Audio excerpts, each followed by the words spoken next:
VIP के प्रमुख मुकेश सहनी ने बड़ा आरोप लगाते हुए कहा है कि कुछ लोग चाहते हैं कि मैं मुख्यमंत्री ना बनूं। सीधे आरोप लगा दिया इनके ऊपर। नमस्कार, आप देख रहे हैं बिहारी न्यूज भोजपुरी। आइए खबर को विस्तार से जानते हैं। उसके पहले अगर आप मेरे चैनल पे नए हैं, खबर अच्छी लगे तो चैनल को सब्सक्राइब करना बिल्कुल ना भूलें।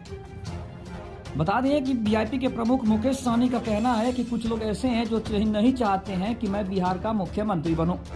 उन्होंने सीधा आरोप लगाते हुए कहा कि कुछ ऐसे भी नेता हैं, कुछ ऐसी पार्टियां हैं जो मुझे देखना नहीं चाहती है और वो नहीं चाहती हैं कि मैं बिहार में कोई बड़े पद पर बैठूं और बिहार का विकास कर सकूं, क्योंकि लुटेरी सरकार है और लुटेरी सरकार हमेशा यही चाहती है कि सिर्फ उनका सिक्का जमा रहे ताकि बिहार की जनता को बरगला सके और बिहार की जनता को गुमराह कर सके। बता दें कि मुकेश सहनी ने हालांकि तो नाम तो नहीं लिया, लेकिन सीधे तौर पर कहीं ना कहीं नीतीश कुमार के ऊपर उन्होंने हमला करते हुए कहा कि कुछ लोग ऐसे भी हैं जो नहीं चाहते कि मैं कभी बिहार का मुख्यमंत्री बनूं और जिन्होंने सीट थम के बैठे हैं वही चाहते हैं कि ये सीट हमेशा उन्हीं को मिलता रहे। बता दें कि 2024 लोकसभा चुनाव से पहले ही चिराग पासवान के साथ गठबंधन को लेकर भी उन्होंने खुलकर बात की और कहा कि अभी तक उनके और चिराग पासवान के बीच में कोई बातचीत नहीं हुई है, लेकिन बातचीत का दौर जारी है और बहुत ही जल्द पार्टी इसके ऊपर जल्दी फैसला करेगी कि वो किसके साथ चुनाव लड़ने के लिए जा रही है।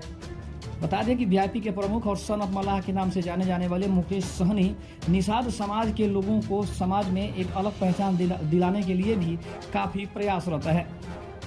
बता दें कि चिराग पासवान के साथ और प्रधानमंत्री नरेंद्र मोदी के साथ भी गठबंधन को लेकर बीच में खबरें आ रही थी कि दोनों पार्टी से दोनों की गठबंधन होने वाला है, लेकिन मुकेश सहनी ने फिलहाल अभी इस पर रोक लगाते हुए कहा कि अभी तक ये स्पष्ट नहीं हो पाया है कि पार्टी किसके साथ गठबंधन में जा रही है। हालांकि उन्होंने एक बार फिर से निषाद समाज के उत्थान के लिए बात करते हुए कहा कि जब तक निषाद समाज को एक अलग पहचान बिहार में नहीं दिला देता हूँ तब तक किसी पार्टी से गठबंधन करने का भी सवाल नहीं उठता है। हालांकि लोकसभा चुनाव से पहले उन्होंने गठबंधन करने का भी पूरा भरोसा दिया। खबर अच्छी लगे तो चैनल को जरूर सब्सक्राइब कर लेना। तब तक के लिए धन्यवाद। जय हिंद, जय भारत।